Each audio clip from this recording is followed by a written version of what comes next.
General Dynamics, BUS622, Team 4, Carter Kimball, Sagar Patel, and Danielle Tierney.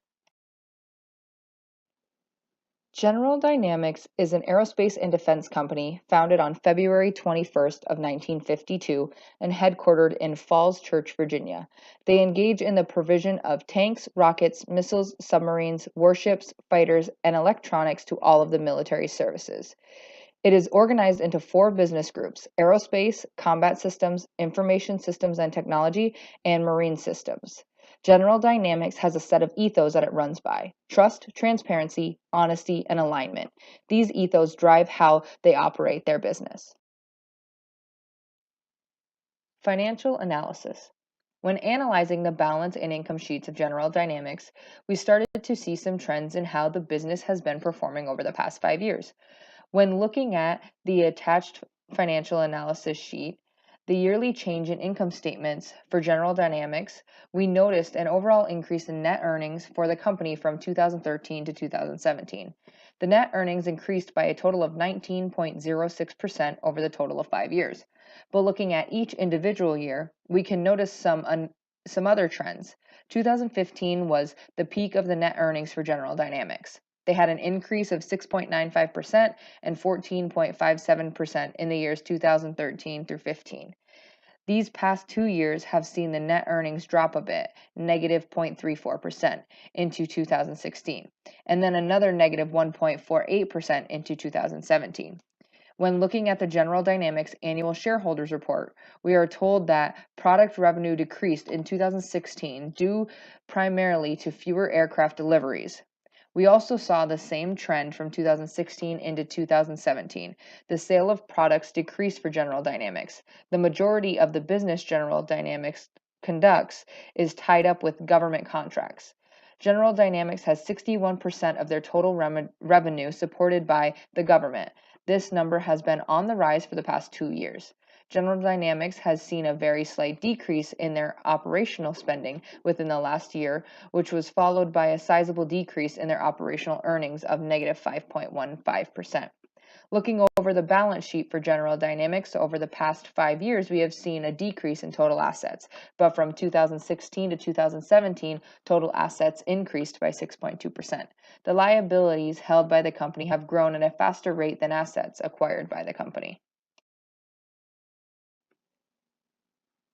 A vertical and horizontal analysis of General Dynamics' balance sheet demonstrates trends that are important to a company's financial health. For assets, accounts receivable, and unbilled receivable, labeled as contracts in process for 2014 and 15, are significant accounts. These accounts comprise a 5-year average of 11.02% and 13.54% of total assets. The unbilled receivables account is important as the company's earnings are dependent on fulfilling contracts. Accounting for contracts in process is done by using projections and estimates. Accounts receivable are important due to the assumed risk of payment delay or disruption associated with U.S. government contracts. For liabilities, non-current liabilities have seen a steady growth, increasing by 20.36% during the period of this report. However, this increase has not been caused by a growth in the company's long-term debt, as long-term debt actually saw a decline from 2013 to 16. From 2013 to 17, customer advances and deposits have made up a sizable portion of the company's current liabilities, averaging 51.36% of current assets. The financial ratio analysis is very important, and in order to get a better understanding of how General Dynamics fares in the terms of financial positioning, we aim to look at a few key ratios. The ratios we are interested in are current ratio, days sales and accounts receivable, days sales and inventory, total asset turnover, total debt ratio, times interest earned, and return on equity. As you can see by the slide, the current ratio of General Dynamics, I'm using the 2017 ratios, is 1.4, while the industry average is 1.37. Days in sales receivable is 42.58, while the industry average is 47.04. Days sales and inventory, General Dynamics is 103.88, while the industry average is 46.32. Asset turnover ratio for General Dynamics is 0.91, while industry average is 0.85. Debt ratio for General Dynamics is 0.6737, while the industry average is 0.95. Interest earned ratio is 35.85 for General Dynamics, while the industry average is 43.53, and return on equity for General Dynamics is 25.47%, while the industry average is 17.25%. These show that General Dynamics is in pretty good standing for the industry average. Most of their ratios are either above or below what the industry average needs for the benefit of their company. For the years 2013 to 2017, the aerospace and defense industry average debt to equity ratio was 33.3%.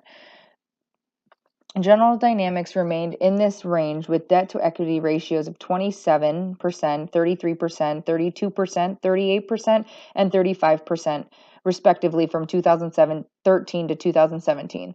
The relatively small range of variance in these ratios aligns with the company's strategy not to take on longer portions of long-term debt. This strategy would seem to be working as the company has been able to generate consistent revenue and growth in net income.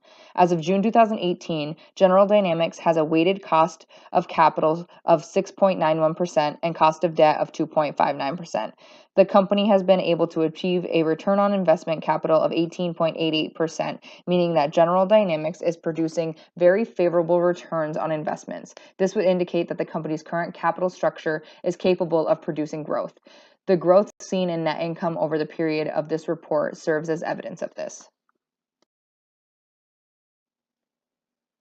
As we look over all of the financial statements provided by General Dynamics and look into the key financial ratios, we see that General Dynamics has been making strides towards becoming a more financially viable company.